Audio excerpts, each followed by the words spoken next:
Chapter 19. October 15th, with grey clouds and a sharp, almost January wind that herded the fallen leaves into piles and then scurried them in crisp and windy gusts like flying birds here and there. And, in spite of the sense of struggle and tragedy in the minds of many, with an electric chair as the shadowy mental background to it all, a sense of holiday or festival, with hundreds of farmers, woodsmen, traders, entering in Fords and Buicks, farmer wives and husbands, daughters and sons, even infants in arms.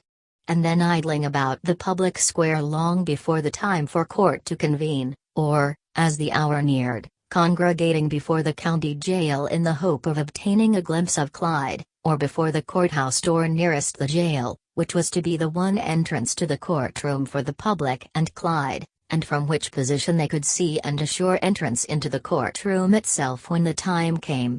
And a flock of pigeons parading rather dismally along the cornices and gutters of the upper floor and roof of the ancient court.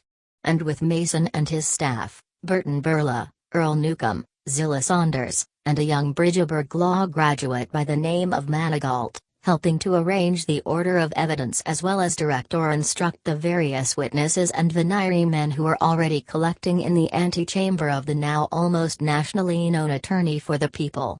And with cries outside of peanuts, popcorn, hot dogs. Get the story of Clyde Griffiths, with all the letters of Roberta Walden. Only 25 cents. This being a set of duplicate copies of Roberta's letters which had been stolen from Mason's office by an intimate of Burton Burla's and by him sold to a penny dreadful publisher of Binghamton, who immediately issued them in pamphlet form together with an outline of the great plot and Roberta's and Clyde's pictures, and in the meantime, over in the reception or conference room of the jail, Alvin Belknap and Reuben Jeffson, side by side with Clyde, neatly arrayed in the very suit he had sought to sink forever in the waters of Lower 12th Lake. And with a new tie and shirt and shoes added in order to present him in his Lycurgus best. Jeffson, long and lean and shabbily dressed as usual, but with all of that iron and power that so impressed Clyde in every line of his figure and every movement or gesture of his body. Belknap, looking like an Albany beau, the one on whom was to fall the burden of the opening presentation of the case as well as the cross-examining, now saying, "Now you're not going to get frightened or show any evidence of nervousness at anything that may be said or done at any time, are you, Clyde? We're to be with you, you know, all through the trial. You sit right between us. And you're going to smile and look unconcerned or interested, just as you wish, but never fearful, but not too bold or gay, you know, so that they'd feel that you're not taking this thing seriously. You understand, just a pleasant, gentlemanly, and sympathetic manner all the time. And not frightened. For that will be certain to do us and you great harm. Since you're innocent, you have no real reason to be frightened, although you're sorry, of course. You understand all that, I know, by now." "Yes, sir, I understand," replied Clyde. "I will do just as you say. Besides, I never struck her intentionally, and that's the truth. So why should I be afraid?" And here he looked at Jeffson, on whom, for psychic reasons, he depended most. In fact, the words he had just spoken were the very words which Jeffson had so drilled into him during the 2 months just past. And catching the look, Jeffson now drew closer and fixing Clyde with his gimlet and yet encouraging and sustaining blue eyes, began, "You're not guilty. You're not guilty, Clyde, see? You understand that fully by now, and you must always believe and remember that, because it's true. You didn't intend to strike her, do you hear? You swear to that. You have sworn it to me and Belknap here, and we believe you. Now, it doesn't make the least bit of difference that because of the circumstances surrounding all this we are not going to be able to make the average jury see this or believe it just as you tell it. That's neither here nor there. I've told you that before. You know what the truth is, and so do we. But, in order to get justice for you, we've had to get up something else, a dummy or substitute for the real fact, which is that you didn't strike her intentionally, but which we cannot hope to make them see without disguising it in some way. You get that, don't you?" "Yes, sir, replied Clyde, always overawed and intrigued by this man. "And for that reason, as I've so often told you, we've invented this other story about a change of heart. It's not quite true as to time, but it is true that you did experience a change of heart there in the boat. And that's our justification. But they'd never believe that under all of the peculiar circumstances, so we're merely going to move that change of heart up a little, see? Make it before you ever went into that boat at all. And while we know it isn't true that way, still neither is the charge that you intentionally struck her true, and they're not going to electrocute you for something that isn't true, not with my consent, at least." He looked into Clyde's eyes for a moment more, and then added, "It's this way, Clyde. It's like having to pay for potatoes, or for suits of clothes, with corn or beans instead of money, when you have money to pay with, but when, because of the crazy notions on the part of someone, they won't believe that the money you have is genuine. So you've got to use the potatoes or beans. And beans is what we're going to give 'em. But the justification is that you're not guilty. You're not guilty. You've sworn to me that you didn't intend to strike her there at the last, whatever you might have been provoked to do at first. And that's enough for me. You're not guilty." And here, firmly and convincingly, which was the illusion in regard to his own attitude which he was determined to convey to Clyde, he laid hold of his coat lapels, and after looking fixedly into his somewhat strained and now nervous brown eyes, added, "And now, whenever you get to feeling weak or nervous, or if, when you go on the stand, you think Mason is getting the best of you, I want you to remember this: just say to yourself, 'I'm not guilty. I'm not guilty. And they can't fairly convict me unless I really am.' And if that don't pull you together, look at me. I'll be right there. All you have to do, if you feel yourself rattled, is to look at me, right into my eyes, just as I'm looking at you now, and then you'll know that I'm wanting you to brace up and do what I'm telling you to do now, swear to the things that we are asking you to swear to, however they may look like lies, and however you may feel about them. I'm not going to have you convicted for something you didn't do, just because you can't be allowed to swear to what is the truth, not if I can help it. And now that's all." And here he slapped him genially and heartily on the back, while Clyde, strangely hardened, felt, for the time being at least, that certainly he could do as he was told, and would. And then Jeffson, taking out his watch and looking first at Belknap, then out of the nearest window through which were to be seen the already assembled crowds, one about the courthouse steps, a second including newspapermen and women, newspaper photographers and artists, gathered closely before the jail walk, and eagerly waiting to snap Clyde or anyone connected with this case, went calmly on with, "Well, it's about time, I guess. Looks as though all Cataraqui would like to get inside. We're going to have quite an audience." And turning to Clyde once more, he added, "Now, you don't want to let those people disturb you, Clyde.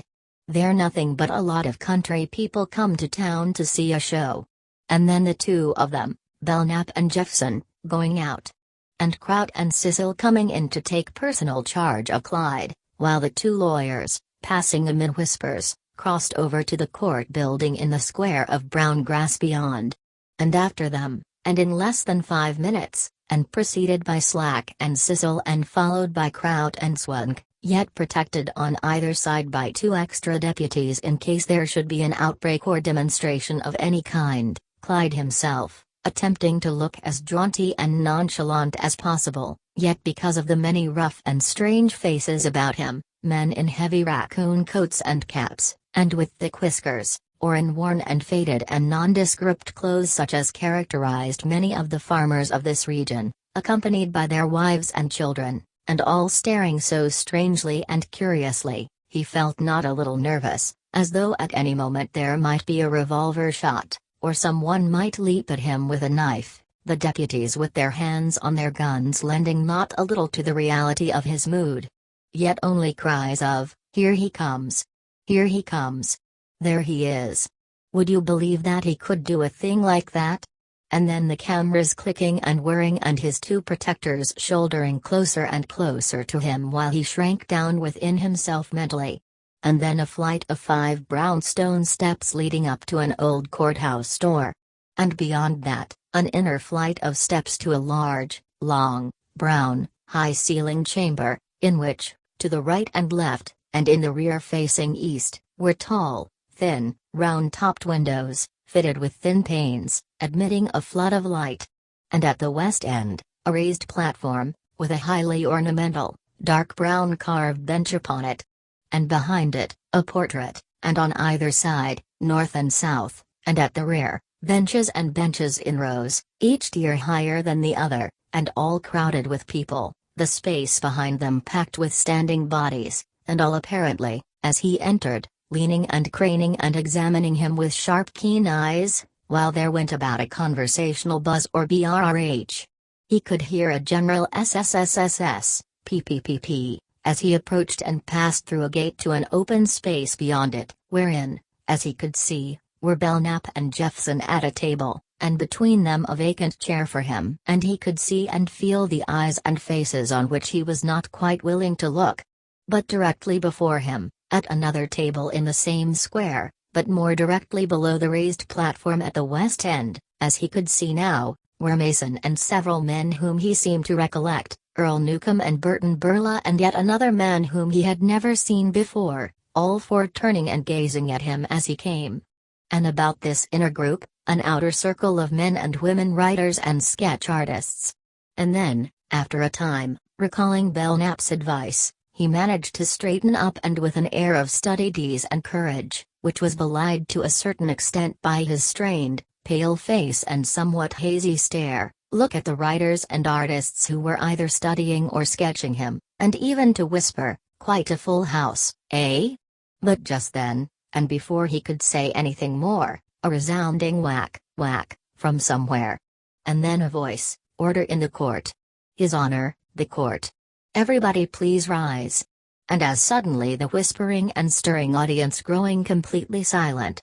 And then, through a door to the south of the dais, a large urbane and florid and smooth-faced man, who in an ample black gown, walked swiftly to the large chair immediately behind the desk, and after looking steadily upon all before him, but without appearing to see any one of them, seated himself. Whereupon every one assembled in the courtroom sat down.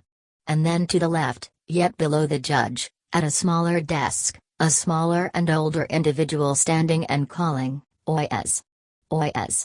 All persons having business before the Honorable, the Supreme Court of the State of New York, County of Cataraqui, draw near and give attention. This court is now in session." And after that this same individual again rising and beginning, "The State of New York against Clyde Griffiths." Then Mason, rising and standing before his table, at once announced, "The people are ready." Whereupon Belknap arose, and in a courtly and affable manner, stated, "The defendant is ready." Then the same clerk reached into a square box that was before him, and drawing forth a piece of paper, called Simeon Deansmore, whereupon a little, hunched and brown-suited man, with claw-like hands, and a ferret-like face, immediately scuttled to the jury box and was seated. And once there he was approached by Mason, who, in a brisk manner, his flat-nosed face looking most aggressive and his strong voice reaching to the outermost corners of the court, began to inquire as to his age, his business, whether he was single or married, how many children he had, whether he believed or did not believe in capital punishment. The latter question, as Clyde at once noted, seemed to stir in him something akin to resentment or suppressed emotion of some kind, for at once and with emphasis, he answered, "I most certainly do." For some peoply reply which caused Mason to smile slightly and Jephson to turn and look toward Belknap, who mumbled sarcastically, "And they talk about the possibility of a fair trial here." But at the same time Mason, feeling that this very honest, if all too convinced farmer, was a little too emphatic in his beliefs, saying, "With the consent of the court, the people will excuse the talisman." And Belknap, after an inquiring glance from the judge, nodding his agreement, at which the prospective juror was excused. And the clerk, immediately drawing out of the box a second slip of paper, and then calling, "Dudley Shirline." Whereupon, a thin, tall man of between 38 and 40, neatly dressed and somewhat meticulous and cautious in his manner, approached and took his place in the box. And Mason once more began to question him as he had the other. In the meantime, Clyde, in spite of both Belknap's and Jeffson's preliminary precautions, was already feeling stiff and chill and bloodless. For, decidedly, as he could feel, this audience was inimical.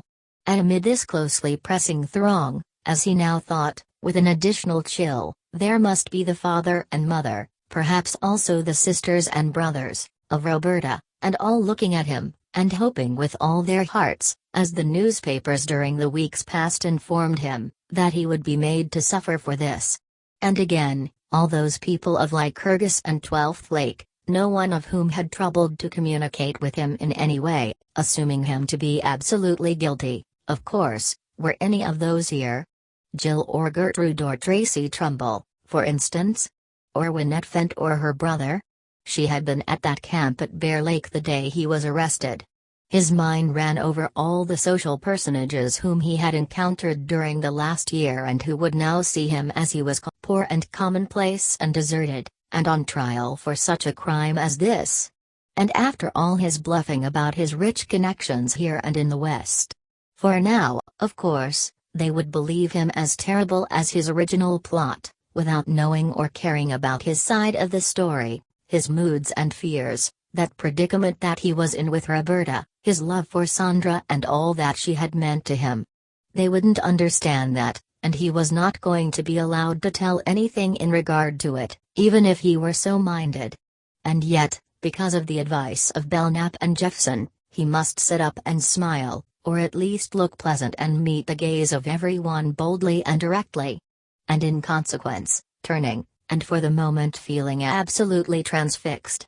For there, God, what a resemblance! Exclamation mark to the left of him on one of those wall benches, was a woman or girl who appeared to be the living image of Roberta. It was that sister of hers, Emily, of whom she had often spoken, but oh, what a shock! His heart almost stopped. It might even be Roberta. And transfixing him with what ghostly, and yet real, and savage and accusing eyes. And next to her another girl, looking something like her, too, and next to her that old man, Roberta's father, that wrinkled old man whom he had encountered that day he had called at his farm door for information, now looking at him almost savagely, a grey and weary look that said so plainly, "You murderer! You murderer!" And beside him a mild and small and ill-looking woman of about 50, veiled and very shrunken and sunken-eyed, who, at his glance dropped her own eyes and turned away, as if stricken with a great pain, not hate. Her mother, no doubt of it. Oh, what a situation was this! How unthinkably miserable! His heart fluttered. His hands trembled. So now to stay himself, he looked down, first at the hands of Belknap and Jeffson on the table before him, since each was toying with a pencil poised above the pad of paper before them, as they gazed at Mason and whoever was in the jury box before him, a foolish-looking fat man now. What a difference between Jeffson's and Belknap's hands, the latter so short and soft and white, the former's so long and brown and knotty and bony. And Belknap's pleasant and agreeable manner here in court, his voice, "I think I will ask the juror to step down," as opposed to Mason's revolver-like "excused." Or Jeffson's slow and yet powerful, though whispered, "Better let him go, Alvine. Nothing in him for us." And then all at once Jeffson saying to him, "Sit up. Sit up. Look around. Don't sag down like that. Look people in the eye. Smile naturally, Clyde, if you're going to smile at all, just look 'em in the eye. They're not going to hurt you. They're just a lot of farmers out sightseeing." But Clyde, noting at once that several reporters and artists were studying and then sketching or writing of him, now flushed hotly and weakly, for he could feel their eager eyes and their eager words as clearly as he could hear their scratching pens.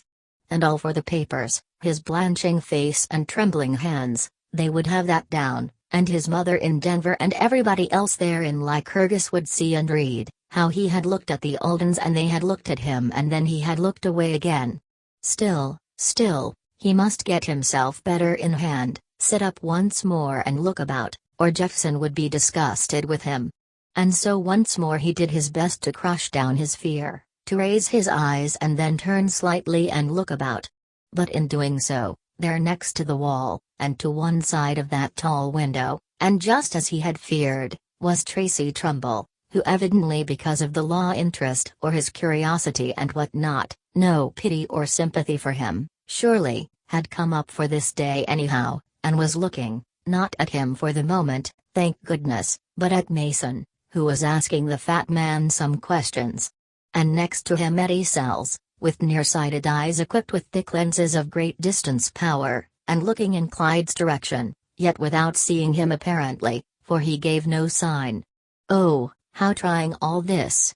And 5 rows from them again, in another direction, Mr. and Mrs. Gilpin, whom Mason had found, of course. And what would they testify to now? His calling on Roberta in her room there? And how secret it had all been. That would be bad, of course. And of all people, Mr. and Mrs. George Newton. What were they going to put them on the stand for? To tell about Roberta's life before she got to going with him, maybe? And that Grace Marr, whom he had seen often but met only once out there on Crumb Lake, and whom Roberta had not liked any more. What would she have to say? She could tell how he had met Roberta, of course, but what else? And then, but, no, it could not be, and yet, it was, too, surely, that Orrin Short, of whom he had asked concerning Glen. He was going to tell about that now, maybe, no doubt of it. How people seemed to remember things, more than ever he would have dreamed they would have.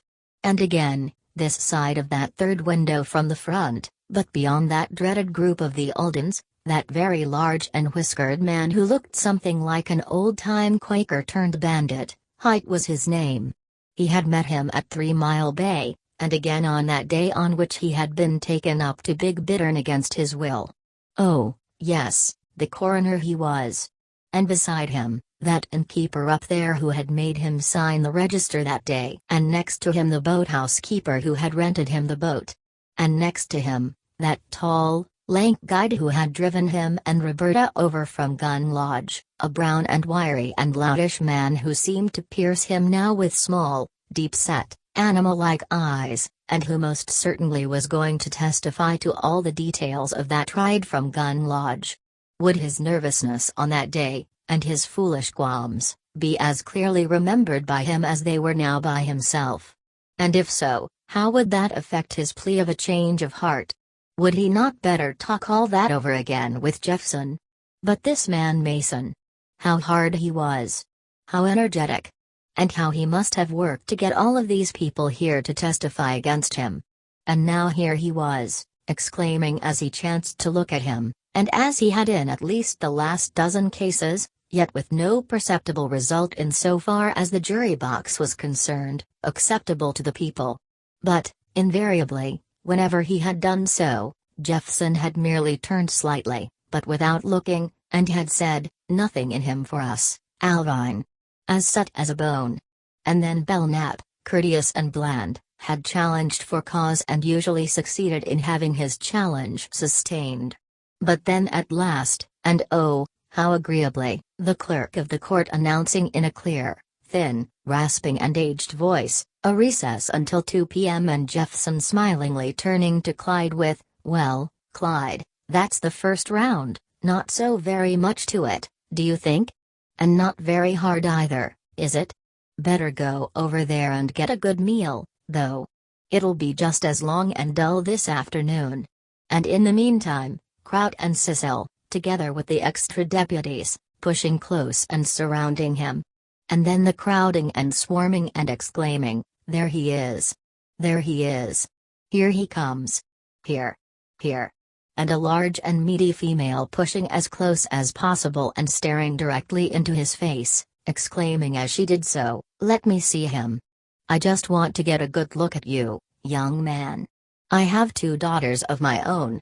But without one of all those of Lycurgus or 12th Lake whom he had recognized in the public benches, coming near him. And no glimpse of Sandra anywhere, of course. for as both Belknap and Jeffson had repeatedly assured him, she would not appear. Her name was not even to be mentioned, if possible. The Griffiths, as well as the Finchleys, were opposed. Chapter 20. And then 5 entire days consumed by Mason and Belknap in selecting a jury. But at last the 12 men who were to try Clyde, sworn and seated.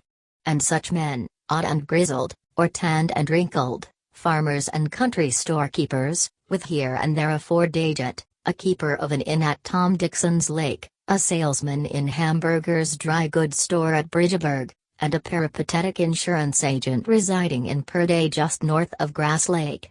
And with but one exception, all married. And with but one exception, all religious, if not moral, and all convinced of Clyde's guilt before ever they sat down, but still because of their almost unanimous conception of themselves as fair and open-minded men, and because they were so interested to sit as jurors in this exciting case, convinced that they could pass fairly and impartially on the facts presented to them. And so, all rising and being sworn in. And at once Mason rising and beginning, "Gentlemen of the jury." And Clyde, as well as Belknap and Jeffson, now gazing at them and wondering what the impression of Mason's opening charge was likely to be.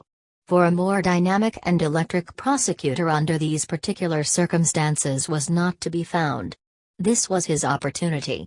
Were not the eyes of all the citizens of the United States upon him? He believed so. It was as if someone had suddenly exclaimed, "Lights! Camera!" No doubt many of you have been wearied, as well as puzzled, at times during the past week, he began, by the exceeding care with which the lawyers in this case have passed upon the panels from which you 12 men have been chosen. It has been no light matter to find 12 men to whom all the marshaled facts in this astonishing cause could be submitted and by them weighed with all the fairness and understanding which the law commands. For my part, the care which I have exercised, gentlemen, has been directed by but one motive, that the state shall have justice done. No malice, no preconceived notions of any kind. So late as July 9 last I personally was not even aware of the existence of this defendant, nor of his victim, nor of the crime with which he is now charged. But, gentlemen, as shocked and unbelieving as I was at first upon hearing that a man of the age, training and connections of the defendant here could have placed himself in a position to be accused of such an offense, step by step I was compelled to alter and then dismiss forever from my mind my original doubts and to conclude from the mass of evidence that was literally thrust upon me, that it was my duty to prosecute this action in behalf of the people. But, however that may be, let us proceed to the facts. There are 2 women in this action. One is dead. The other, and he now turned toward where Clyde sat, and here he pointed a finger in the direction of Belknap and Jeffson, by agreement between the prosecution and the defense is to be nameless here, since no good can come from inflicting unnecessary injury. In fact, the sole purpose which I now announce to you to be behind every word and every fact as it will be presented by the prosecution is that exact justice, according to the laws of this state and the crime with which this defendant is charged, shall be done. Exact justice, gentlemen, exact and fair. But if you do not act honestly and render a true verdict according to the evidence, the people of the state of New York and the people of the county of Cataraqui will have a grievance and a serious one. For it is they who are looking to you for a true accounting for your reasoning and your final decision in this case. And here Mason paused, and then turning dramatically toward Clyde, and with his right index finger pointing toward him at times, continued, "The people of the state of New York charge," and he hung upon this one word as though he desired to give it the value of rolling thunder, "that the crime of murder in the 1st degree has been committed by the prisoner at the bar, Clyde Griffiths. They charge that he willfully, and with malice and cruelty and deception, murdered and then sought to conceal forever from the knowledge and the justice of the world, the body of Roberta Alden, the daughter of a farmer who has for years resided near the village of Biltz, in Mimico County. They charge," and here Clyde, because of whispered advice from Jeffson, was leaning back as comfortably as possible and gazing as imperturbably as possible upon the face of Mason, who was looking directly at him, "that this same Clyde Griffiths, before ever this crime was committed by him, plotted for weeks the plan and commission of it, and then, with malice aforethought and in cold blood, executed it. And in charging these things, the people of the state of New York expect to, and will, produce before you substantiations of every one of them. You will be given facts, and of these facts you, not I, are to be the sole judge. And here he paused once more, and shifting to a different physical position while the eager audience crowded and leaned forward, hungry and thirsty for every word he should utter, he now lifted one arm and dramatically pushing back his curly hair, resumed, "Gentlemen, it will not take me long to picture, nor will you fail to perceive for yourselves as this case proceeds, the type of girl this was whose life was so cruelly blotted out beneath the waters of Big Bittern. All the 20 years of her life, and Mason knew well that she was 23 and 2 years older than Clyde, no person who ever knew her ever said one word in criticism of her character. And no evidence to that effect, I am positive, will be introduced in this trial. Somewhat over a year ago, on July 19, she went to the city of Lycurgus, in order that by working with her own hands she might help her family. And here the sobs of her parents and sisters and brothers were heard throughout the courtroom. Gentlemen, went on Mason, and from this point carrying on the picture of Roberta's life from the time she first left home to join Gracemar until, having met Clyde on Crown Lake and fallen out with her friend and patrons, the Newtons, because of him, she accepted his dictum that she live alone, amid strange people, concealing the suspicious truth of this from her parents, and then finally succumbing to his wiles, the letters she had written him from Biltz detailing every single progressive step in this story. And from there, by the same meticulous process, he proceeded to Clyde, his interest in the affairs of Lycurgus society and the rich and beautiful Miss X, who because of a purely innocent and kindly, if infatuated, indication on her part that he might hope to aspire to her hand, had unwittingly evoked in him a passion which had been the cause of the sudden change in his attitude and emotions toward Roberta, resulting, as Mason insisted he would show, in the plot that had resulted in Roberta's death. But who is the individual, he suddenly and most dramatically exclaimed at this point, against whom I charge all these things? There he sits. Is he the son of wastrel parents, a product of the slums, one who had been denied every opportunity for a proper or honorable conception of the values and duties of a decent and respectable life? Is he? On the contrary. His father is of the same strain that has given Lycurgus one of its largest and most constructive industries, the Griffiths Collar and Shirt Company. He was poor, yes, no doubt of that. But not more so than Roberta Alden, and her character appears not to have been affected by her poverty. His parents in Kansas City, Denver, and before that Chicago and Grand Rapids, Michigan, appear to have been unordained ministers of the proselytizing and mission-conducting type people who, from all I can gather, are really, sincerely religious and right-principled in every sense. But this, their oldest son, and the one who might have been expected to be deeply influenced by them, early turned from their world and took to a more garish life. He became a bellboy in a celebrated Kansas City hotel, the Green Davidson. And now he proceeded to explain that Clyde had ever been a rolling stone, one who, by reason of some quirk of temperament, perhaps, preferred to wander here and there. Later, as he now explained, he had been given an important position as head of a department in the well-known factory of his uncle at Lycurgus. And then gradually he was introduced into the circles in which his uncle and his children were familiar. And his salary was such that he could afford to keep a room in one of the better residences of the city, while the girl he had slain lived in a mean room in a back street. And yet, he continued, how much has been made here of the alleged youth of this defendant. Here he permitted himself a scornful smile. He has been called by his counsel and others in the newspapers a boy, over and over again. He is not a boy. He is a bearded man. He has had more social and educational advantages than any one of you in the jury box. He has traveled in hotels and clubs and the society with which he was so intimately connected in Lycurgus. He has been in contact with decent, respectable, and even able and distinguished people. Why, as a matter of fact, at the time of his arrest 2 months ago, he was part of as smart a society and summer resort group as this region boasts. Remember that. His mind is a mature, not an immature one. It is fully developed and balanced perfectly.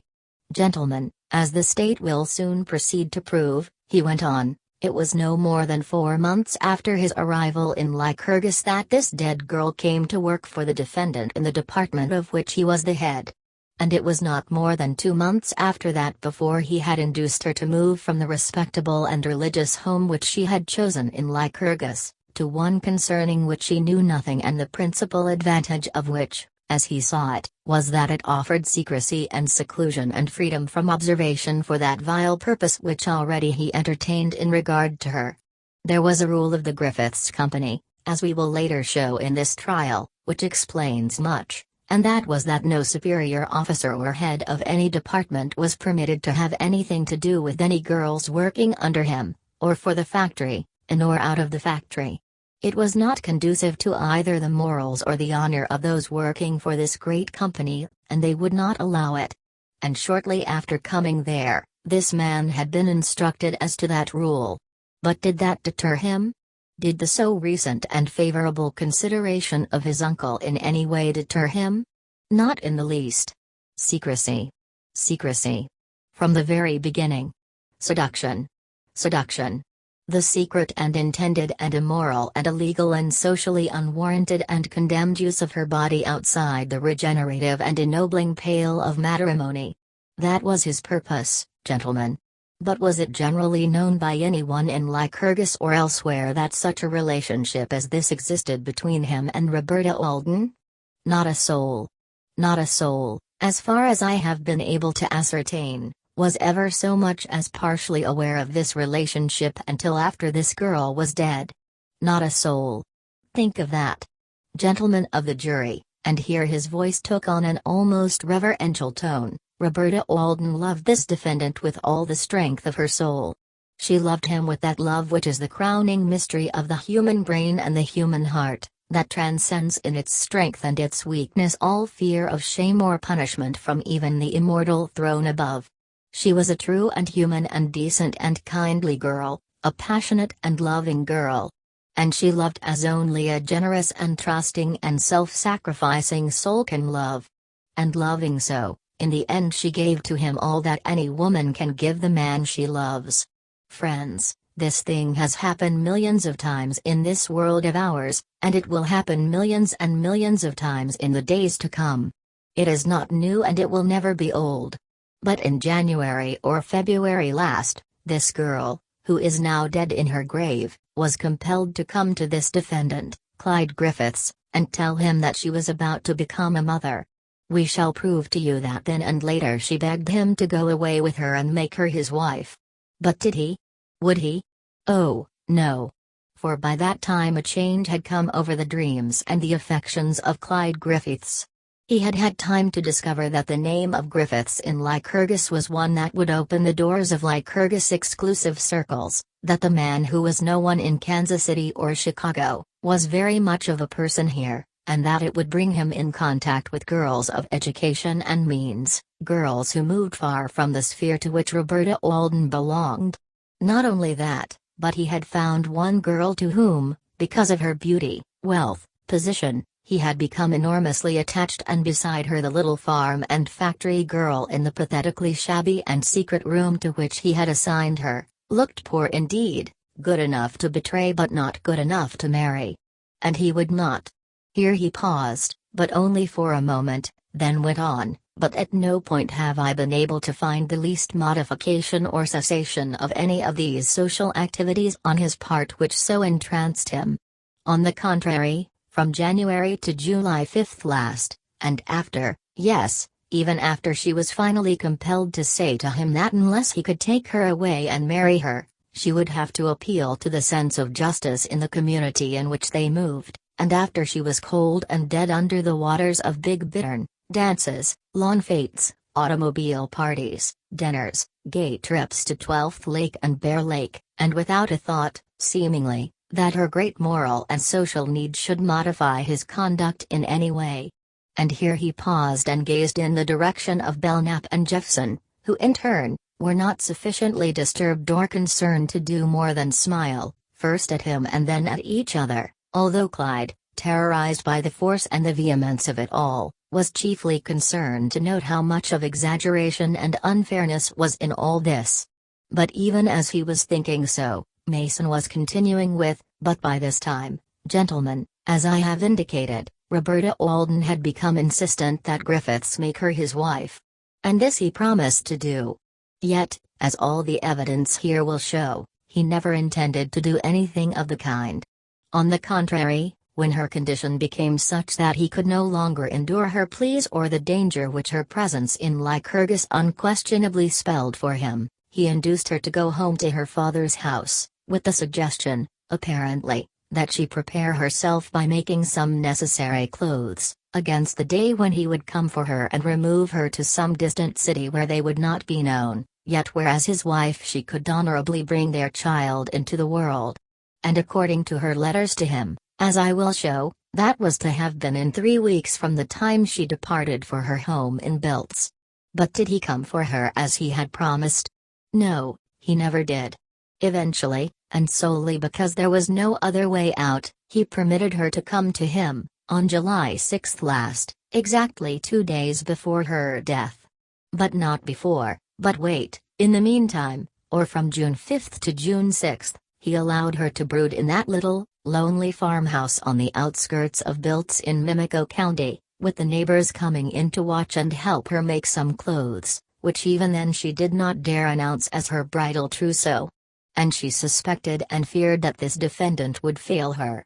For daily, and sometimes twice daily, she wrote him, telling him of her fears and asking him to assure her by letter or word in some form that he would come and take her away. But did he even do that? Never by letter. Never. Oh, no, gentlemen, oh, no. On the contrary, some telephone messages, things that could not be so easily traced or understood.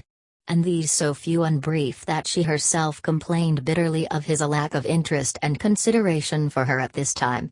So much so that at the end of 5 weeks, growing desperate, she wrote, and here Mason picked from a collection of letters on the table behind him a particular letter, and read, "This is to tell you that unless I hear from you either by telephone or letter before noon Friday, I will come to Lycurgus and the world will know how you have treated me." Those are the words, gentlemen, that this poor girl was at last compelled to write. But did Clyde Griffiths want the world to know how he had treated her? Of course not. And there and then began to form in his mind a plan by which he could escape exposure and seal Roberta Alden's lips forever. And, gentlemen, the state will prove that he did so. Close her mouth. At this point Mason produced a map of the Adirondacks which he had made for the purpose, and on which in red ink were traced the movements of Clyde up to and after her death, up to the time of his arrest at Big Bear.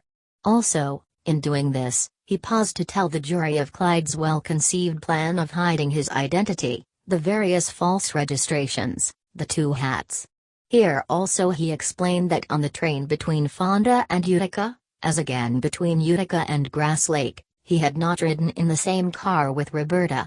And then he announced, "Don't forget, gentlemen, that although he had previously indicated to Roberta that this was to be their wedding journey, he did not want anybody to know that he was with his prospective bride, no, not even after they had reached Big Bittern. For he was seeking, not to marry but to find a wilderness in which to snuff out the life of this girl of whom he had tired. But did that prevent him, 24 and 48 hours before that time, from holding her in his arms and repeating the promises he had no intention of keeping? Did it? I will show you the registers of the 2 hotels in which they stayed, and where, because of their assumed approaching marriage, they occupied a single room together. Yet the only reason it was 48 instead of 24 hours was that he had made a mistake in regard to the solitude of Grass Lake. Finding it brisk with life, the center of a summer religious colony, he decided to leave and go to Big Bittern, which was more lonely. And so you have the astounding and bitter spectacle, gentlemen, of a supposedly innocent and highly misunderstood young man dragging this weary and heartsick girl from place to place, in order to find a lake deserted enough in which to drown her. And with her but 4 months from motherhood. And then, having arrived at last at one lake lonely enough, putting her in a boat and taking her out from the inn where he had again falsely registered as Mr. Clifford Golden and wife, to her death. The poor little thing imagined that she was going for a brief outing before that marriage of which he talked and which was to seal and sanctify it. To seal and sanctify it. To seal and sanctify, as closing waters seal and sanctify, but in no other way, no other way.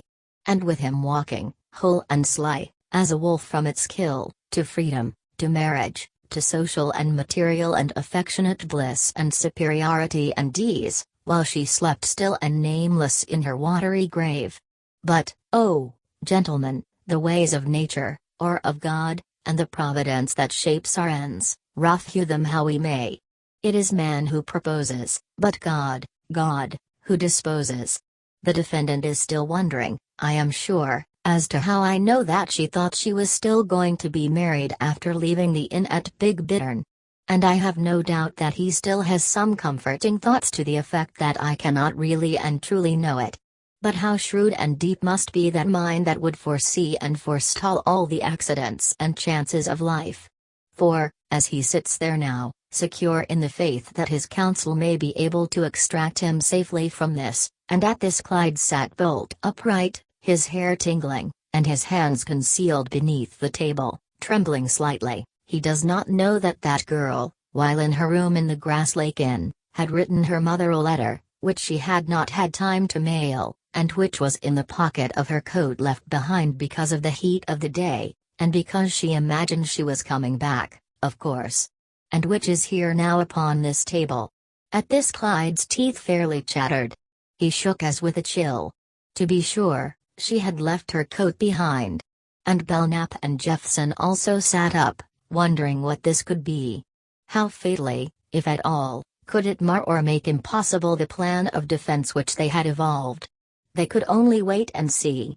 But in that letter, went on Mason, she tells why she was up there, to be married, no less, and at this point Jephson and Belknap, as well as Clyde, heaved an enormous sigh of relief. It was directly in the field of their plan, and within a day or two, continued Mason, thinking still that he was literally riddling Clyde with fear.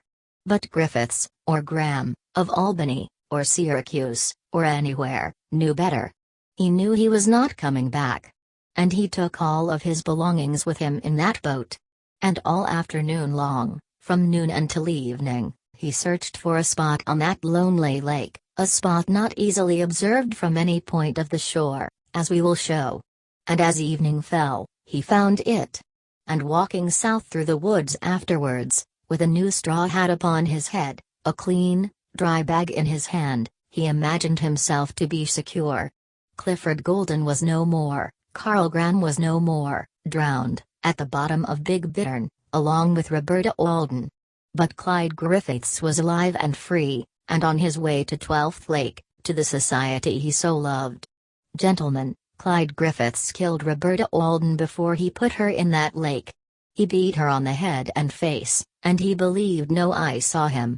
But, as her last death cry rang out over the water of Big Bittern, there was a witness, and before the prosecution has closed its case, that witness will be here to tell you the story. Mason had no eyewitness, but he could not resist this opportunity to throw so disrupting a thought into the opposition camp. And decidedly, the result was all that he expected, and more. For Clyde, who up to this time and particularly since the thunderbolt of the letter, had been seeking to face it all with an imperturbable look of patient innocence, now stiffened and then wilted. A witness. And here to testify. God. Then he, whoever he was, lurking on the lone shore of the lake, had seen the unintended blow, had heard her cries, had seen that he had not sought to aid her. Had seen him swim to shore and steal away, maybe had watched him in the woods as he changed his clothes. God. His hands now gripped the sides of the chair, and his head went back with a jerk as if from a powerful blow, for that meant death, his sure execution. God. No hope now. His head dropped and he looked as though he might lapse into a state of coma. As to Belknap, Mason's revelation at first caused him to drop the pencil with which he was making notes, then next to stare in a puzzled and dumbfounded way, since they had no evidence wherewith to forefend against such a smash as this, but as instantly recalling how completely off his guard he must look, recovering. Could it be that Clyde might have been lying to them, after all, that he had killed her intentionally, and before this unseen witness? If so, it might be necessary for them to withdraw from such a hopeless and unpopular case, after all. As for Jeffson, he was for the moment stunned and flattened. And through his stern and not easily shakeable brain raced such thoughts as, was there really a witness? Has Clyde lied? Then the die was cast, for had he not already admitted to them that he had struck Roberta, and the witness must have seen that? And so the end of any plea of a change of heart. Who would believe that, after such testimony as this? But because of the sheer contentiousness and determination of his nature, he would not permit himself to be completely baffled by this smashing announcement. Instead he turned, and after surveying the flustered and yet self-chastising Belknap and Clyde, commented, "I don't believe it. He's lying, I think, or bluffing. At any rate, we'll wait and see. It's a long time between now and our side of the story. Look at all those witnesses there. And we can cross-question them by the week, if we want to, until he's out of office. Plenty of time to do a lot of things, find out about this witness in the meantime. And besides, there's suicide, or there's the actual thing that happened. We can let Clyde swear to what did happen, a cataleptic trance, no courage to do it. It's not likely anybody can see that at 500 feet. And he smiled grimly. At almost the same time he added, but not for Clyde's ears, we might be able to get him off with 20 years at the worst, don't you think? Chapter 21. And then witnesses, witnesses, witnesses, to the number of 127. And their testimony, particularly that of the doctors, 3 guides, the woman who heard Roberta's last cry, all repeatedly objected to by Jeffson and Belknap, for upon such weakness and demonstrable error as they could point out depended the plausibility of Clyde's daring defense. And all of this carrying the case well into November, and after Mason had been overwhelmingly elected to the judgeship which he had so craved. And because of the very vigor and strife of the trial, the general public from coast to coast taking more and more interest. And obviously, as the days passed and the newspaper writers at the trial saw it, Clyde was guilty. Yet he, because of the repeated commands of Jeffson, facing each witness who assailed him with calm and even daring. "Your name?" "Titus Alden." "You are the father of Roberta Alden?" "Yes, sir." "Now, Mr. Alden, just tell the jury how and under what circumstances it was that your daughter Roberta happened to go to Lycurgus." "Objected to." "Irrelevant, immaterial, incompetent," snapped Belknap. "I'll connect it up," put in Mason, looking up at the judge, who ruled that Titus might answer subject to a motion to strike out his testimony if not connected up. "She went there to get work," replied Titus. "And why did she go there to get work?" Again objection, and the old man allowed to proceed after the legal formalities had again been complied with. "Well, the farm we have over there near Biltz hasn't ever paid so very well, and it's been necessary for the children to help out, and Bobby, being the oldest, moved to strike out." "Strike it out? Bobby was the pet name you gave your daughter Roberta, was it?" "Objected to, etc., etc. Exception." "Yes, sir. Bobby was what we sometimes called her around there, just Bobby." And Clyde, listening intently and enduring without flinching the stern and accusing stare of this brooding priam of the farm, wondering at the revelation of his former sweetheart's pet name. He had nicknamed her Bert, she had never told him that at home she was called Bobby. And amid a fusillade of objections and arguments and rulings, Alden continuing, under the leading of Mason, to recite how she had decided to go to Lycurgus, after receipt of a letter from Grace Marr, and stop with Mr. and Mrs. Newton. And after securing work with the Griffiths Company, how little the family had seen of her until June 5 last, when she had returned to the farm for a rest and in order to make some clothes. No announcement of any plans for marriage? None. But she had written a number of long letters, to whom he did not know at the time. And she had been depressed and sick. Twice he had seen her crying, although he said nothing, knowing that she did not want to be noticed. There had been a few telephone calls from Lycurgus, the last on July 4th or 5th, the day before she left, he was quite sure. And what did she have with her when she left? Her bag and her little trunk. And would you recognize the bag that she carried, if you saw it? Yes, sir. Is this the bag? A deputy assistant district attorney carrying forward a bag and placing it on a small stand, and Alden, after looking at it and wiping his eyes with the back of his hand, announcing, "Yes, sir." And then most dramatically, as Mason intended in connection with every point in this trial, a deputy assistant carrying in a small trunk, and Titus Alden and his wife and daughters and sons all crying at the sight of it. And after being identified by him as Roberta's, the bag and then the trunk were opened in turn. And the dresses made by Roberta, some underclothing, shoes, hats, the toilet set given her by Clyde, pictures of her mother and father and sister and brothers, an old family cookbook, some spoons and forks and knives and salt and pepper sets, all given her by her grandmother and treasured by her for her married life, held up and identified in turn. All this over Belknap's objection, and on Mason's promise to connect it up, which, however, he was unable to do, and the evidence was accordingly ordered struck out. But its pathetic significance by that time deeply impressed on the minds and hearts of the jurymen. And Belknap's criticism of Mason's tactics merely resulting in that gentleman bellowing, in an infuriated manner, "Who's conducting this prosecution, anyhow?" To which Belknap replied, "The Republican candidate for county judge in this county, I believe."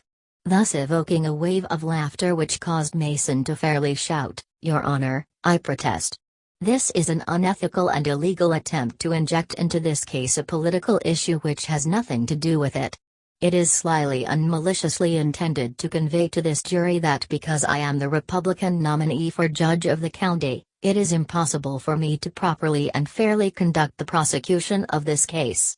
And I now demand an apology, and will have it before I proceed one step further in this case."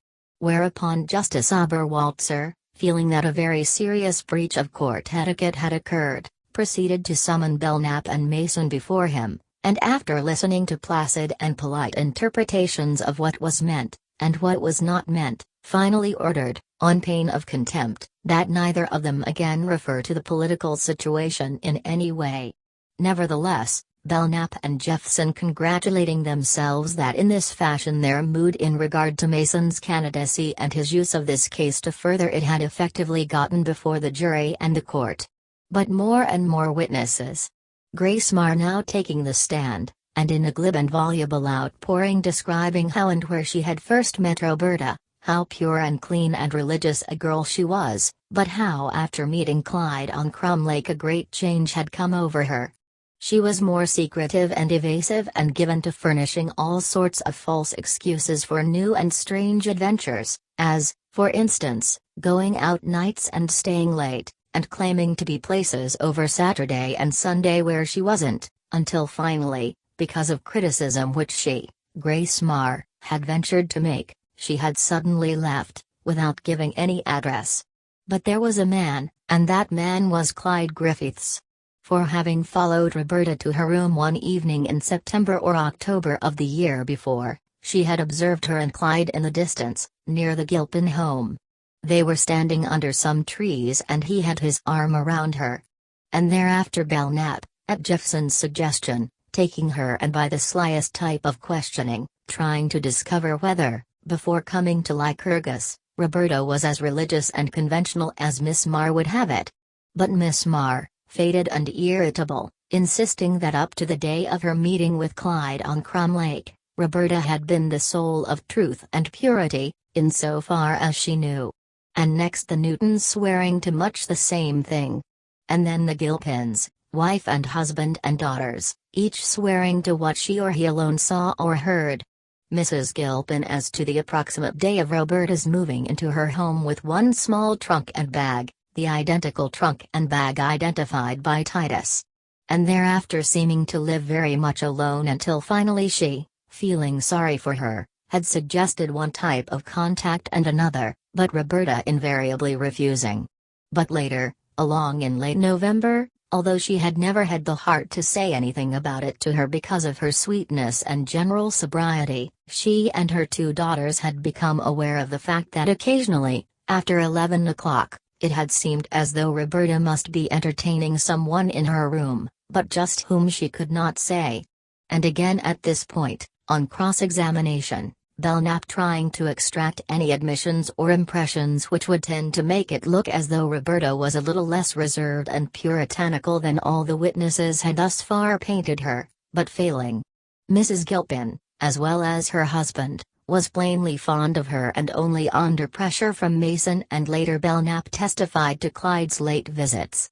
And then the elder daughter, Stella, testifying that during the latter part of October or the 1st of November, shortly after Roberta had taken the room, she had passed her and a man, whom she was now able to identify as Clyde, standing less than 100 feet from the house, and noticing that they were evidently quarreling she had paused to listen.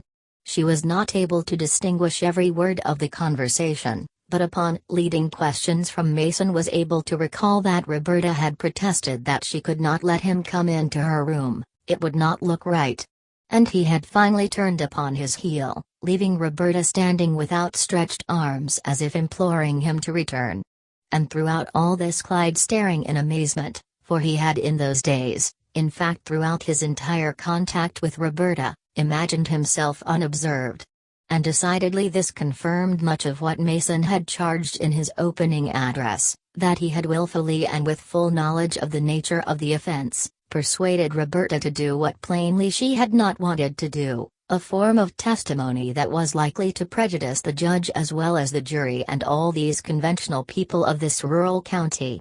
And Belknap, realizing this, trying to confuse this Stella in her identification of Clyde, but only succeeding in eliciting information that sometime in November or the early part of December, shortly after the above incident, she had seen Clyde arrive, a box of some kind under his arm, and knock at Roberta's door and enter, and was then positive that he was the same young man she had seen that moonlight night quarreling with Roberta. And next, Whigham, and after him Liggett, testifying as to the dates of arrival of Clyde at the factory, as well as Roberta, and as to the rule regarding department heads and female help, and, in so far as they could see, the impeccable surface conduct of both Clyde and Roberta, neither seeming to look at the other or at anyone else for that matter. That was Liggett testifying, and after them again, others. Mrs. Peyton to testify as to the character of his room and his social activities in so far as she was able to observe them. Mrs. Alden to testify that at Christmas the year before Roberta had confessed to her that her superior at the factory, Clyde Griffiths, the nephew of the owner, was paying attention to her, but that it had to be kept secret for the time being. Frank Harriet, Harley Baggett, Tracy Trumbull and Eddie Sells to testify that during December last Clyde had been invited here and there and had attended various social gatherings in Lycurgus. John Lambert, a druggist of Schenectady, testifying that sometime in January he had been applied to by a youth, who he now identified as the defendant, for some medicine which would bring about a miscarriage.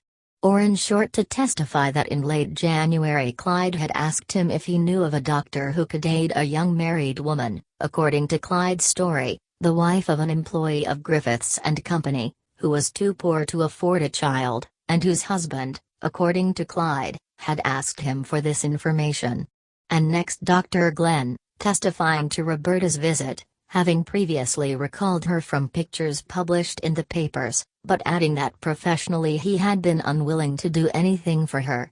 And then C.B. Wilcox, a farmer neighbor of the Aldens, testifying to having been in the washroom back of the kitchen on or about June 29th or 30th, on which occasion Roberta having been called over the long-distance telephone from Lycurgus by a man who gave his name as Baker, he had heard her say to him, "But, Clyde, I can't wait that long.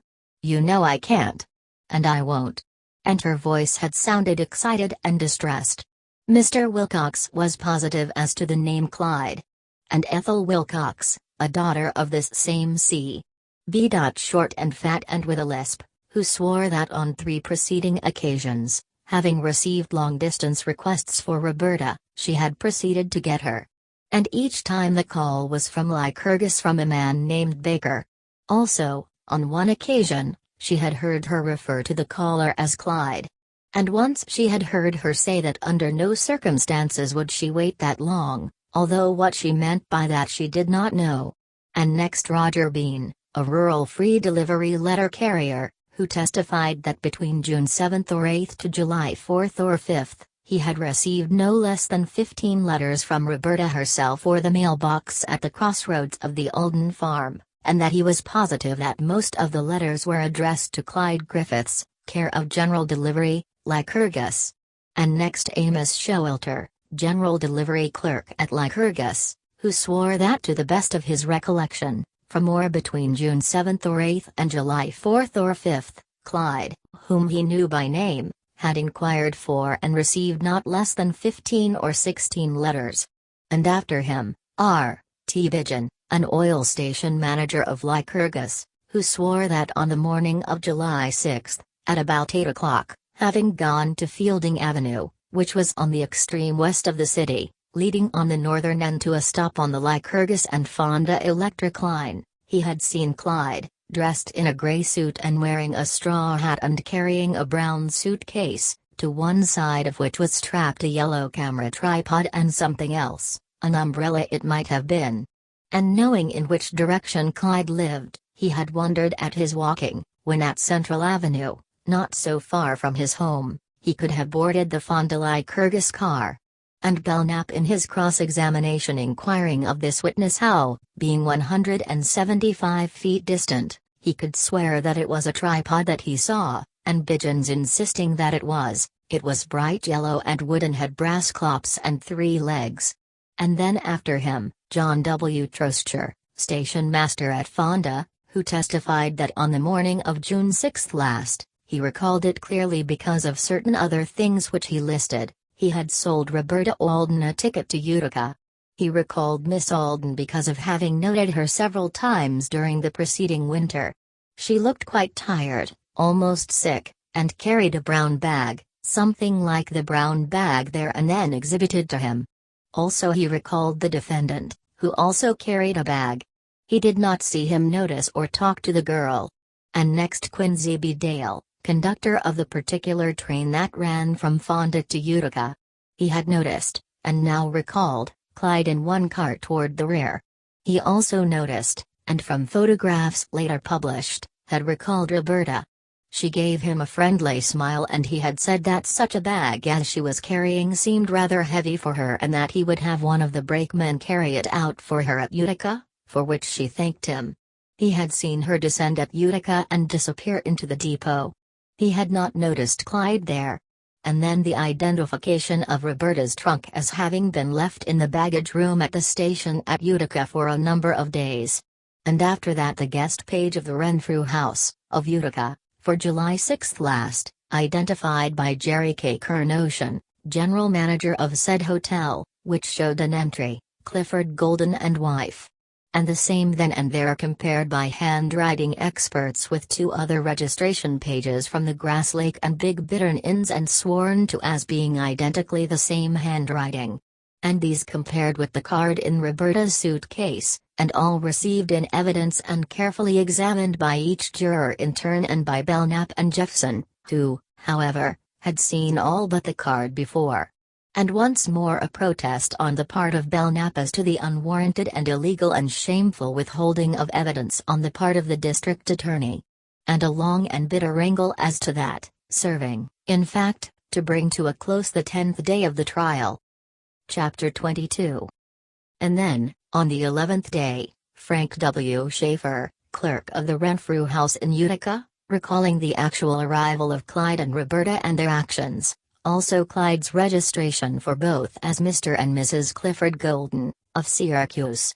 And then Wallace Vanderhoff, one of the clerks of the Star Haberdashery in Utica, with a story of Clyde's actions and general appearance at the time of his buying a straw hat. And then the conductor of the train running between Utica and Grass Lake. And the proprietor of the Grass Lake house. And Blanche Pettingle, a waitress, who swore that at dinner she overheard Clyde arguing with Roberta as to the impossibility of getting a marriage license there, that it would be better to wait until they reached some other place the next day, a bit of particularly damaging testimony, since it predated by a day the proposed confession which Clyde was supposed to have made to Roberta, but which Jefferson and Belknap afterward agreed between themselves might easily have had some preliminary phases. And after her the conductor of the train that carried them to Gun Lodge. And after him the guide and the driver of the bus, with his story of Clyde's queer talk about many people being over there and leaving Roberta's bag while he took his own, and saying they would be back. And then, the proprietor of the inn at Big Bittern, the boatkeeper, the three men in the woods, their testimony very damaging to Clyde's case, since they pictured his terror on encountering them. And then the story of the finding of the boat and Roberta's body, and the eventual arrival of Height and his finding of the letter in Roberta's coat. A score of witnesses testifying as to all this.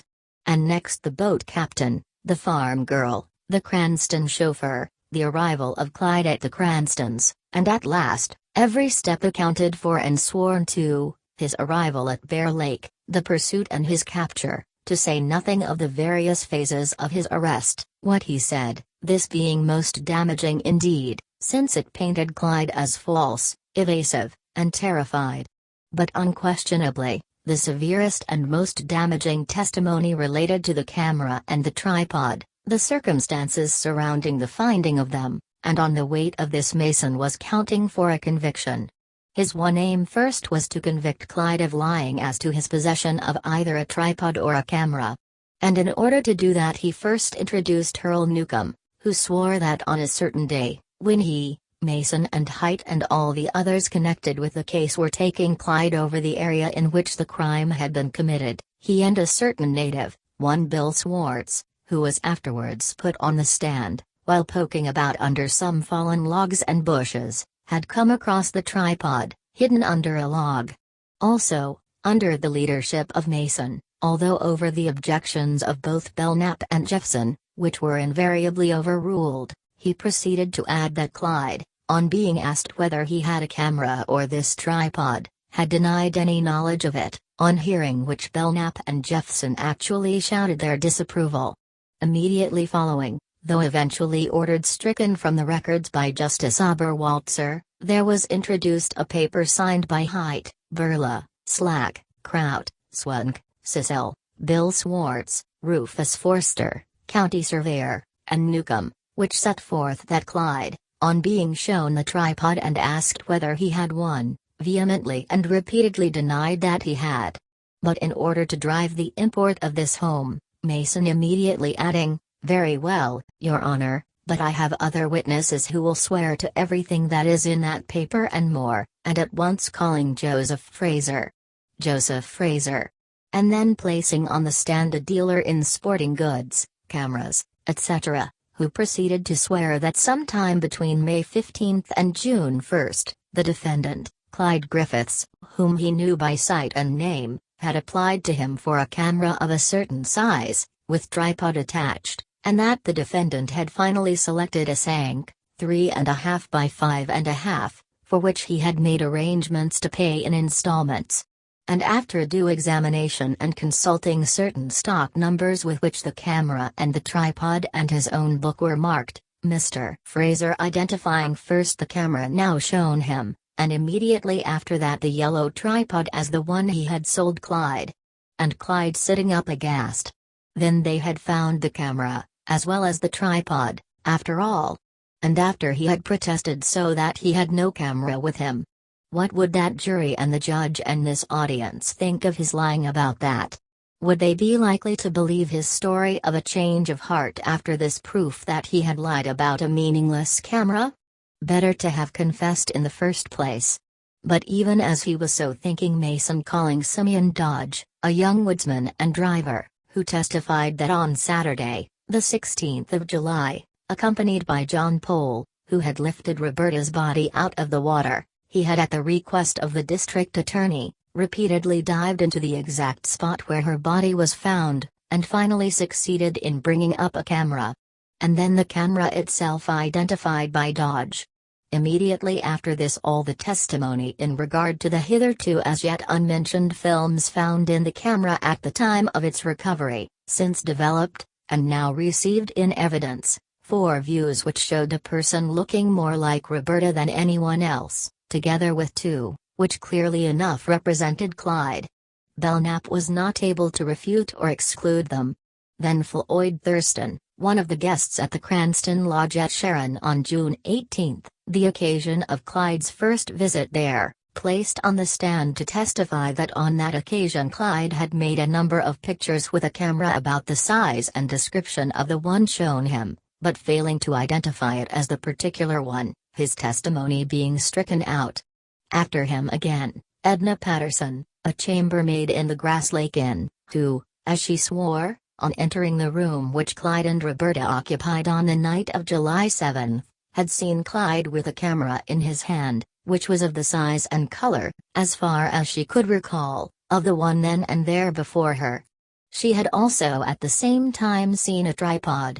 And Clyde, in his curious and meditative and half-hypnotized state, recalling well enough the entrance of this girl into that room and marveling and suffering because of the unbreakable chain of facts that could thus be built up by witnesses from such varying and unconnected and unexpected places, and so long after, too. After her, but on different days, and with Belknap and Jeffson contending every inch of the way as to the admissibility of all this, the testimony of the 5 doctors whom Mason had called in at the time Roberta's body was first brought to Bridgeburg, and who in turn swore that the wounds, both on the face and head, were sufficient, considering Roberta's physical condition, to stun her. And because of the condition of the dead girl's lungs, which had been tested by attempting to float them in water, averring that at the time her body had first entered the water, she must have been still alive, although not necessarily conscious. But as to the nature of the instrument used to make these wounds, they would not venture to guess, other than to say it must have been blunt. And no grilling on the part of either Belknap or Jeffson could bring them to admit that the blows could have been of such a light character as not to stun or render unconscious. The chief injury appeared to be on the top of the skull, deep enough to have caused a blood clot, photographs of all of which were put in evidence. At this psychological point, when both audience and jury were most painfully and effectively stirred, a number of photographs of Roberta's face, made at the time that Haidt, the doctors and the Lutz brothers had her in charge, were introduced. Then the dimensions of the bruises on the right side of her face were shown to correspond exactly in size with 2 sides of the camera. Immediately after that, Burton Burla, placed on the stand to swear how he had discovered the 2 strands of hair which corresponded with the hair on Roberta's head, or so Mason tried to show, caught between the lens and the lid. And then, after hours and hours, Belknap, infuriated and yet made nervous by this type of evidence and seeking to riddle it with sarcasm, finally pulling a light hair out of his head and then asking the jurors and Burla if they could venture to tell whether one single hair from anyone's head could be an indication of the general color of a person's hair, and if not, whether they were ready to believe that this particular hair was from Roberta's head or not. Mason then calling a Mrs. Rutger Donahue, who proceeded, in the calmest and most placid fashion, to tell how on the evening of July 8 last, between 5:30 and 6, she and her husband immediately after setting up a tent above Moon Cove, had started out to row and fish, when being about a half-mile offshore and perhaps a quarter of a mile above the woods or northern fringe of land which enclosed Moon Cove, she had heard a cry. Between 5:30 and 6 in the afternoon, you say? Yes, sir. And on what date again? July 8. And where were you exactly at that time? We were, not we. Where were you personally? I was crossing what I have since learned was South Bay in a rowboat with my husband. Yes. Now tell what happened next. When we reached the middle of the bay I heard a cry. What was it like? It was penetrating, like the cry of someone in pain, or in danger. It was sharp, a haunting cry. Here a motion to strike out, with the result that the last phrase was so ordered stricken out. Where did it come from? From a distance? From within or beyond the woods? Did you know at the time that there was another bay or cove there, below that strip of woods? No, sir. Well, what did you think then, that it might have come from within the woods below where you were? Objected to, and objection sustained, and now tell us, was it a man's or a woman's cry? What kind of a cry was it? It was a woman's cry, and something like oh, oh, or oh, my, very piercing and clear, but distant, of course. A double scream such as one might make when in pain. You are sure you could not be mistaken as to the kind of a cry it was, male or female? No, sir. I am positive. It was a woman's. It was pitched too high for a man's voice or a boy's. It could not have been anything but a woman's. I see. And now tell us, Mrs. Donahue, you see this dot on the map showing where the body of Roberta Alden was found? Yes, sir. And you see this other dot, over those trees, showing approximately where your boat was? Yes, sir. Do you think that voice came from where this dot in Moon Cove is? Objected to. Sustained. And was that cry repeated? No, sir. I waited, and I called my husband's attention to it, too, and we waited, but didn't hear it again. Then Belknap, eager to prove that it might have been a terrified and yet not a pained or injured cry, taking her and going all over the ground again, and finding that neither she nor her husband, who was also put on the stand, could be shaken in any way. Neither, they insisted, could the deep and sad effect of this woman's voice be eradicated from their minds. It had haunted both, and once in their camp again they had talked about it. Because it was dusk he did not wish to go seeking after the spot from which it came, because she felt that some woman or girl might have been slain in those woods. She did not want to stay any longer, and the next morning early they had moved on to another lake. Thomas Barrett, another Adirondack guide, connected with a camp at Dams Lake, swore that at the time referred to by Mrs. Donahue, he was walking along the shore toward Big Bittern Inn and had seen not only a man and woman offshore in about the position described, but farther back, toward the south shore of this bay, had noted the tent of these campers. Also that from no point outside Moon Cove, unless near the entrance, could one observe any boat within the cove. The entrance was narrow and any view from the lake proper completely blocked. And there were other witnesses to prove this. At this psychological moment, as the afternoon sun was already beginning to wane in the tall, narrow courtroom, and as carefully planned by him beforehand, Mason's reading all of Roberta's letters, one by one, in a most simple and non-declamatory fashion, yet with all the sympathy and emotion which their first perusal had stirred in him. They had made him cry. He began with letter number 1, dated June 8, only 3 days after her departure from Lycurgus, and on through them all down to letters 14, 15, 16 and 17, in which, in piecemeal or by important references here and there, she related her whole contact with Clyde down to his plan to come for her in 3 weeks, then in a month, then on July 8 or 9, and then the sudden threat from her which precipitated his sudden decision to meet her at Fonda. And as Mason read them, almost movingly, the moist eyes and the handkerchiefs and the coughs in the audience and among the jurors attested their import. You said I was not to worry or think so much about how I feel, and have a good time. That's all right for you to say, when you're in Lycurgus and surrounded by your friends and invited everywhere. It's hard for me to talk over there at Wilcox's with somebody always in earshot and with you constantly reminding me that I mustn't say this or that. But I had so much to ask and no chance there. And all that you would say was that everything was all right. But you didn't say positively that you were coming on the 27th, that because of something I couldn't quite make out, there was so much buzzing on the wire, you might not be able to start until later. But that can't be, Clyde. My parents are leaving for Hamilton where my uncle lives on the 3rd. And Tom and Emily are going to my sister's on the same day. But I can't and won't go there again. I can't stay here all alone. So you really must come, as you agreed. I can't wait any longer than that, Clyde, in the condition that I'm in, and so you just must come and take me away. Oh, please, please, I beg of you, not to torture me with any more delays now. And again, Clyde, I came home because I thought I could trust you. You told me so solemnly before I left that if I would, you would come and get me in 3 weeks at the most, that it would not take you longer than that to get ready, have enough money for the time we would be together, or until you could get something to do somewhere else. But yesterday, although the 3rd of July will be nearly a month since I left, you were not at all sure at first that you could come by then, and when, as I told you, my parents are surely leaving for Hamilton to be gone for 10 days.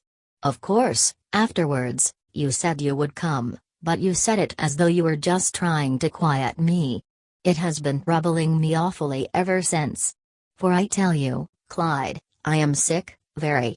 I feel faint nearly all the time. And besides, I am so worried as to what I shall do if you don't come that I am nearly out of my mind.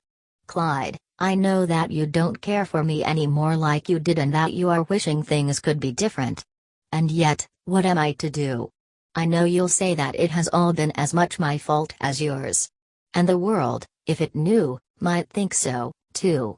But how often did I beg you not to make me do what I did not want to do, and which I was afraid even then I would regret, although I loved you too much to let you go, if you still insisted on having your way. Clyde, if I could only die. That would solve all this. And I have prayed and prayed that I would lately, yes I have. For life does not mean as much to me now as when I first met you and you loved me. Oh, those happy days. If only things were different. If only I were out of your way. It would all be so much better for me and for all of us.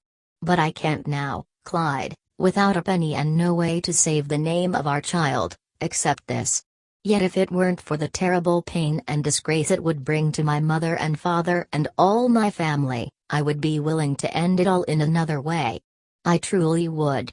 And again, oh, Clyde, life is so different today to what it was last year. Think, then we were going to Crum and those other lakes over near Fonda and Gloversville and Little Falls, but now.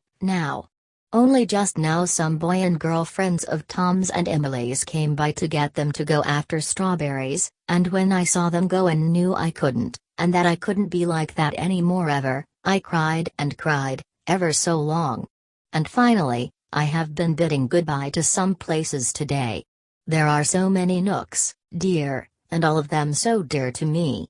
I have lived here all my life, you know. First, there was the spring house with its great masses of green moss, and in passing it I said goodbye to it, for I won't be coming to it soon again, maybe never. And then the old apple tree where we had our playhouse years ago, Emily and Tom and Gifford and I, then the Believe, a cute little house in the orchard where we sometimes played. Oh, Clyde, you can't realize what all this means to me. I feel as though I shall never see my home again after I leave here this time. And Mama, poor dear Mama, how I do love her and how sorry I am to have deceived her so. She is never cross and she always helps me so much. Sometimes I think if I could tell her, but I can't. She has had trouble enough, and I couldn't break her heart like that. No, if I go away and come back sometime, either married or dead, it doesn't make so much difference now, she will never know, and I will not have caused her any pain. And that means so much more than life itself to me. So goodbye, Clyde, until I do meet you, as you telephoned. And forgive me all the trouble that I have caused you. Your sorrowful, Roberta. And at points in the reading, Mason himself crying, and at their conclusion turning, weary and yet triumphant, a most complete and indestructible case, as he saw it, having been presented, and exclaiming, "The people rest." And at that moment, Mrs. Alden, in court with her husband and Emily, and overwrought, not only by the long strain of the trial but this particular evidence, uttering a whimpering yet clear cry and then falling forward in a faint. And Clyde, in his own overwrought condition, hearing her cry and seeing her fall, jumping up, the restraining hand of Jeffson instantly upon him, while bailiffs and others assisted her and Titus, who was beside her, from the courtroom. And the audience almost, if not quite, as moved and incensed against Clyde by that development as though, then and there, he had committed some additional crime. But then, that excitement having passed and it being quite dark, and the hands of the court clock pointing to 5, and all the court weary, Justice Oberwalzer signifying his intention of adjourning for the night. And at once all the newspaper men and feature writers and artists rising and whispering to each other that on the morrow the defense would start, and wondering as to who and where the witnesses were, also whether Clyde would be permitted to go on the stand in his own defense in the face of this amazing mass of evidence against him, or whether his lawyers would content themselves with some specious argument as to mental and moral weakness which might end in prison for life, not less. And Clyde hissed and cursed as he left the court, wondering if on the morrow, and as they had planned this long time since, he would have the courage to rise and go on the stand, wondering if there was not some way, in case no one was looking, he was not handcuffed as he went to and from the jail, maybe tomorrow night when all were rising, the crowds moving and these deputies coming toward him, if he could only run, or walk easily and quietly and yet, quickly and seemingly unintentionally, to that stair and then down and out, to wherever it went, that small side door to the main stairs which before this he had seen from the jail. If he could only get to some wood somewhere, and then walk and walk, or run and run, maybe, without stopping, and without eating, for days maybe, until he had gotten away, anywhere. It was a chance, of course. He might be shot, or tracked with dogs and men, but still it was a chance, wasn't it? For this way he had no chance at all. No one anywhere, after all this, was going to believe him not guilty. And he did not want to die that way. No, not that way. And so another miserable, black and weary night. And then another miserable gray and wintry morning. Chapter 23. By 8 o'clock the next morning the great city papers were on the stands with the sprawling headlines, which informed everyone in no uncertain terms: prosecution in Griffith's case closes with impressive deluge of testimony. Motive as well as method hammered home. Destructive marks on face and head shown to correspond with one side of camera. Mother of dead girl faints at close-up dramatic reading of her letters. And the architectonic way in which Mason had built his case, together with his striking and dramatic presentation of it, was sufficient to stir in Belknap and Jeffson, as well as Clyde, the momentary conviction that they had been completely routed, that by no conceivable device could they possibly convince this jury now that Clyde was not a quadruple-dyed villain. And all congratulating Mason on the masterly way he had presented his case. And Clyde, greatly reduced and saddened by the realization that his mother would be reading all that had transpired the day before. He must ask Jeffson to please wire her so that she would not believe it. And Frank and Julia and Desta. And no doubt Sandra reading all this, too, today, yet through all these days, all these black nights, not one word.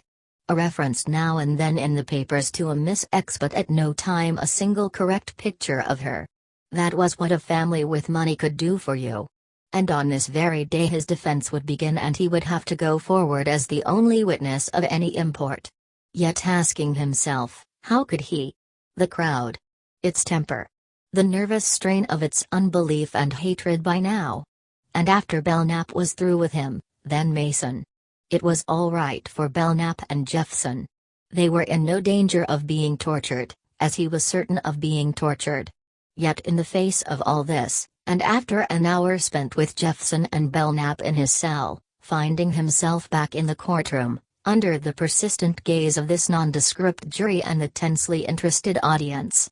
And now Belknap rising before the jury and after solemnly contemplating each one of them, beginning, "Gentlemen, somewhat over 3 weeks ago you were told by the district attorney that because of the evidence he was about to present he would insist that you jurors must find the prisoner at the bar guilty of the crime of which he stands indicted. It has been a long and tedious procedure since then. The foolish and inexperienced, yet in every case innocent and unintentional, acts of a boy of 15 or 16 have been gone into before you gentlemen as though they were the deeds of a hardened criminal, and plainly with the intention of prejudicing you against this defendant, who, with the exception of one misinterpreted accident in Kansas City, the most brutally and savagely misinterpreted accident it has ever been my professional misfortune to encounter, can be said to have lived as clean and energetic and blameless and innocent a life as any boy of his years anywhere. You have heard him called a man, a bearded man, a criminal and a crime-soaked product of the darkest vomiting of hell. And yet he is but 21. And there he sits.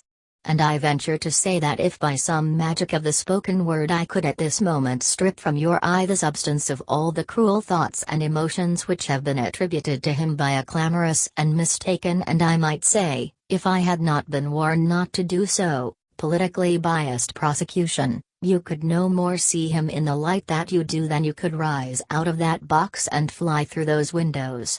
Gentlemen of the jury, I have no doubt that you, as well as the district attorney and even the audience, have wondered how under the downpour of such linked and at times almost venomous testimony, I or my colleague or this defendant could have remained as calm and collected as we have.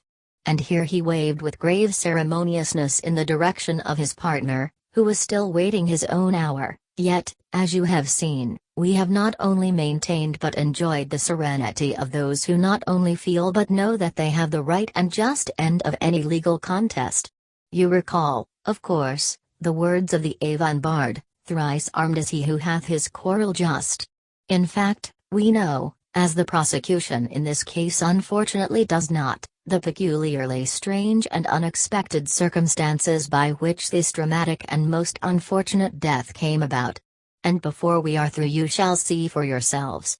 In the meantime, let me tell you, gentlemen, that since this case opened I have believed that even apart from the light we propose to throw on this disheartening tragedy, you gentlemen are not at all sure that a brutal or bestial crime can be laid upon the shoulders of this defendant. You cannot be. For after all, love is love, and the ways of passion and the destroying emotion of love in either sex are not those of the ordinary criminal. Only remember, we were once all boys. And those of you who are grown women were girls, and know well, oh, how very well, the fevers and aches of youth that have nothing to do with a later practical life. Judge not, lest ye be judged, and with whatsoever measure ye meet, it will be measured unto ye again. We admit the existence and charm and potent love spell of the mysterious Miss X and her letters, which we have not been able to introduce here, and their effect on this defendant. We admit his love for this Miss X, and we propose to show by witnesses of our own, as well as by analyzing some of the testimony that has been offered here, that perhaps the sly and lecherous overtures with which this defendant is supposed to have lured the lovely soul now so sadly and yet so purely accidentally blotted out, as we shall show, from the straight and narrow path of morality, were perhaps no more sly nor lecherous than the proceedings of any youth who finds the girl of his choice surrounded by those who see life only in the terms of the strictest and narrowest moral regime. And, gentlemen, as your own county district attorney has told you, Roberta Alden loved Clyde Griffiths. At the very opening of this relationship, which has since proved to be a tragedy, this dead girl was deeply and irrevocably in love with him, just as at the time he imagined that he was in love with her. And people who are deeply and earnestly in love with each other are not much concerned with the opinions of others in regard to themselves. They are in love, and that is sufficient. But, gentlemen, I am not going to dwell on that phase of the question so much as on this explanation which we are about to offer. Why did Clyde Griffiths go to Fonda, or to Utica, or to Grass Lake, or to Big Bittern, at all? Do you think we have any reason for or any desire to deny or discolor in any way the fact of his having done so, or with Roberta Alden either?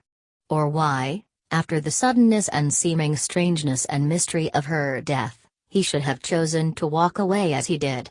If you seriously think so for one fraction of a moment, you are the most hopelessly deluded and mistaken dozen jurymen it has been our privilege to argue before in all our 27 years' contact with juries.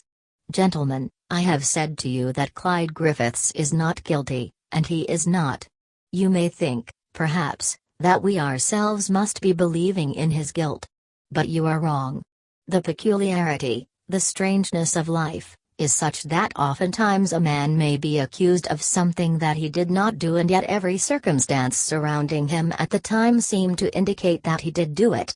There have been many very pathetic and very terrible instances of miscarriages of justice through circumstantial evidence alone. Be sure. Oh, be very sure that no such mistake in judgment based on any local or religious or moral theory of conduct or bias, because of presumed irrefutable evidence, is permitted to prejudice you, so that without meaning to, and with the best and highest-minded intentions, you yourselves see a crime, or the intention to commit a crime, when no such crime or any such intention ever truly or legally existed or lodged in the mind or acts of this defendant. Oh, be sure. Be very, very sure.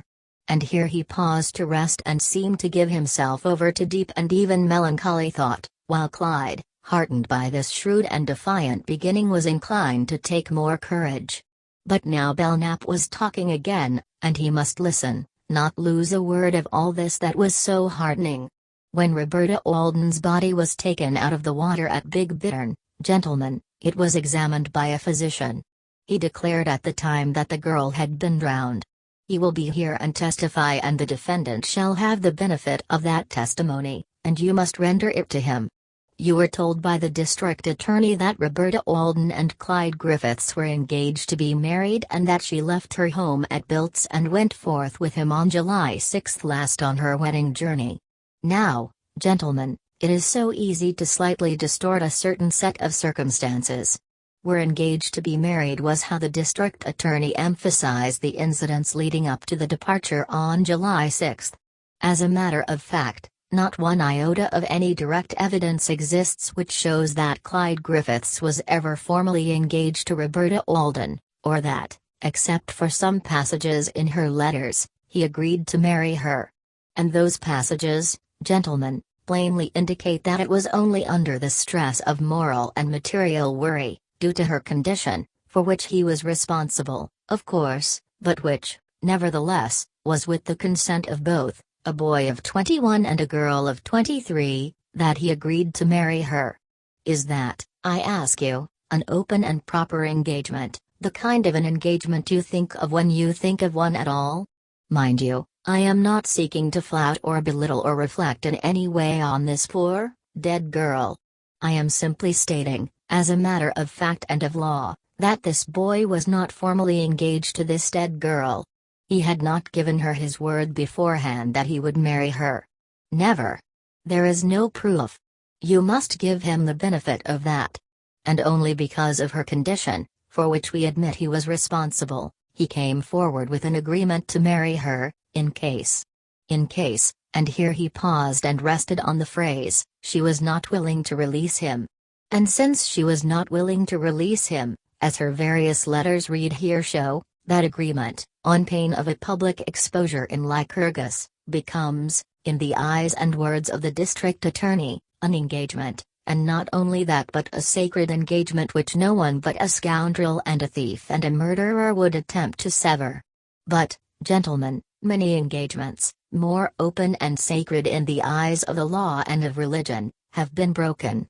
Thousands of men and thousands of women have seen their hearts change, their vows and faith and trust flouted, and have even carried their wounds into the secret places of their souls, or gone forth, and gladly, to death at their own hands because of them. As the district attorney said in his address, it is not new and it will never be old. Never. But it is such a case as this last, I warn you, that you are now contemplating and are about to pass upon, a girl who is the victim of such a change of mood. But that is not illegal, however great a moral or social crime it may be. And it is only a curious and almost unbelievably tight and yet utterly misleading set of circumstances in connection with the death of this girl that chances to bring this defendant before you at this time. I swear it. I truly know it to be so. And it can and will be fully explained to your entire satisfaction before this case is closed. However, In connection with this last statement, there is another which must be made as a preface to all that is to follow. Gentlemen of the jury, the individual who is on trial here for his life is a mental as well as a moral coward, no more and no less, not a downright, hard-hearted criminal by any means. Not unlike many men in critical situations, he is a victim of a mental and moral fear complex. Why, no one as yet has been quite able to explain. We all have one secret bugbear or fear. And it is these two qualities, and no others, that have placed him in the dangerous position in which he now finds himself. It was cowardice, gentlemen, fear of a rule of the factory of which his uncle is the owner, as well as fear of his own word given to the officials above him, that caused him first to conceal the fact that he was interested in the pretty country girl who had come to work for him. And later, to conceal the fact that he was going with her. Yet no statutory crime of any kind there. You could not possibly try a man for that, whatever privately you might think. And it was cowardice, mental and moral, gentlemen, which prevented him, after he became convinced that he could no longer endure a relationship which had once seemed so beautiful, from saying outright that he could not, and would not continue with her, let alone marry her. Yet, will you slay a man because he is the victim of fear? And again, after all, if a man has once and truly decided that he cannot and will not endure a given woman, or a woman a man, that to live with her could only prove torturesome, what would you have that person do? Marry her? To what end? That they may hate and despise and torture each other forever after? Can you truly say that you agree with that as a rule, or a method, or a law? Yet, as the defense sees it, a truly intelligent and fair enough thing, under the circumstances, was done in this instance. An offer, but without marriage, and alas, without avail, was made. A suggestion for a separate life, with him working to support her while she dwelt elsewhere. Her own letters, read only yesterday in this court, indicate something of the kind. But the so often tragic insistence upon what in so many cases were best left undone. And then that last, long, argumentative trip to Utica, Grass Lake, and Big Bittern. And all to no purpose. Yet with no intention to kill or betray unto death. Not the slightest. And we will show you why. Gentlemen, once more I insist that it was cowardice, mental and moral, and not any plot or plan for any crime of any kind, that made Clyde Griffiths travel with Roberta Alden under various aliases to all the places I have just mentioned, that made him write Mr. and Mrs. Carl Graham, Mr. and Mrs. Clifford Golden, mental and moral fear of the great social mistake as well as sin that he had committed in pursuing and eventually allowing himself to fail into this unhallowed relationship with her, mental and moral fear or cowardice of what was to follow. And again, it was mental and moral cowardice that prevented him there at Big Bittern, once the waters of the lake had so accidentally closed over her, from returning to Big Bittern Inn and making public her death. Mental and moral cowardice, and nothing more and nothing less. He was thinking of his wealthy relatives in Lycurgus, their rule which his presence here on the lake with this girl would show to have been broken, of the suffering and shame and rage of her parents. And besides, there was Miss X, the brightest star in the brightest constellation of all his dreams. We admit all that, and we are completely willing to concede that he was, or must have been, thinking of all these things. The prosecution charges, and we admit that such is the fact, that he had been so completely ensnared by this Miss X, and she by him, that he was willing and eager to forsake this first love who had given herself to him, for one who, because of her beauty and her wealth, seemed so much more desirable, even as to Roberta Alden he seemed more desirable than others. And if she erred as to him, as plainly she did, might not he have erred eventually in his infatuated following of one who in the ultimate, who can say, might not have cared so much for him. At any rate, one of his strongest fear thoughts at this time, as he himself has confessed to us, his counsel, was that if this Ms. X learned that he had been up there with this other girl of whom she had not even so much as heard, well then, it would mean the end of her regard for him. I know that as you gentlemen view such things, such conduct has no excuse for being. One may be the victim of an internal conflict between two illicit moods, yet nevertheless, as the law and the church see it, guilty of sin and crime. But the truth, nonetheless, is that they do exist in the human heart, law or no law, religion or no religion, and in scores of cases they motivate the actions of the victims. And we admit that they motivated the actions of Clyde Griffiths. But did he kill Roberta Alden? No. And again, no. Or did he plot in any way, half-heartedly or otherwise, to drag her up there under the guise of various aliases and then, because she would not set him free, drown her? Ridiculous. Impossible. Insane. His plan was completely and entirely different. But, gentlemen, and here he suddenly paused as though a new or overlooked thought had just come to him, perhaps you would be better satisfied with my argument and the final judgment you are to render if you were to have the testimony of one eyewitness at least of Roberta Alden's death, one who, instead of just hearing a voice, was actually present, and who saw and hence knows how she met her death. He now looked at Jeffson as much as to say, "Now, Reuben, at last, here we are." And Reuben, turning to Clyde, easily and yet with iron in his every motion, whispered, "Well, here we are, Clyde, it's up to you now. Only I'm going along with you, see? I've decided to examine you myself. I've drilled and drilled you, and I guess you won't have any trouble in telling me, will you?" He beamed on Clyde genially and encouragingly, and Clyde, because of Belknap's strong plea as well as this newest and best development in connection with Jeffson, now stood up and with almost a jaunty air, and one out of all proportion to his mood of but 4 hours before, now whispered, "Gee. I'm glad you're going to do it. I'll be all right now, I think." But in the meantime the audience, hearing that an actual eyewitness was to be produced, and not by the prosecution but the defense, was at once upon its feet, grinning and stirring. And Justice Oberwalzer, irritated to an exceptional degree by the informality characteristic of this trial, was now rapping with his gavel while his clerk cried loudly, "Order! Order! Unless everybody is seated, all spectators will be dismissed. The deputies will please see that all are seated." And then a hushed and strained silence falling as Belknap called, "Clyde Griffiths, take the witness chair." And the audience, seeing to its astonishment, Clyde, accompanied by Reuben Jeffson, making his way forward, straining and whispering in spite of all the gruff commands of the judge and the bailiffs. And even Belknap, as he saw Jeffson approaching, being a little astonished, since it was he who according to the original plan was to have led Clyde through his testimony.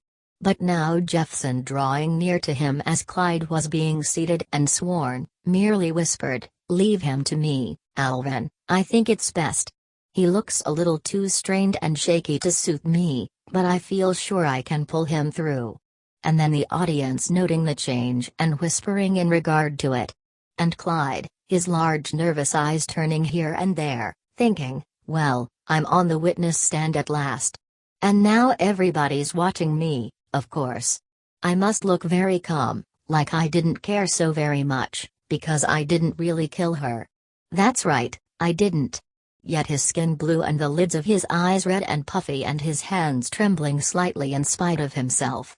And Jeffson, his long, tensile and dynamic body like that of a swaying birch, turning toward him and looking fixedly into Clyde's brown eyes with his blue ones, beginning, "Now, Clyde, the first thing we want to do is make sure that the jury and everyone else hears our questions and answers. And next, when you're all set, you're going to begin with your life as you remember it, where you were born, where you came from, what your father did and your mother, too, and finally, what you did and why, from the time you went to work until now. I may interrupt you with a few questions now and then, but in the main I'm going to let you tell it, because I know you can tell it better than anyone." Yet in order to reassure Clyde and to make him know each moment that he was there, a wall, a bulwark, between him and the eager, straining, unbelieving and hating crowd, he now drew nearer, at times so close as to put one foot on the witness stand, or if not that to lean forward and lay a hand on the arm of the chair in which Clyde sat. and all the while saying, "Yay USS, yay USS." And then what? And then? And invariably at the strong and tonic or protective sound of his voice Clyde stirring as with a bolstering force and finding himself able, and without shaking or quavering, to tell the short but straighthened story of his youth. I was born in Grand Rapids, Michigan. My parents were conducting a mission there at that time and used to hold open-air meetings,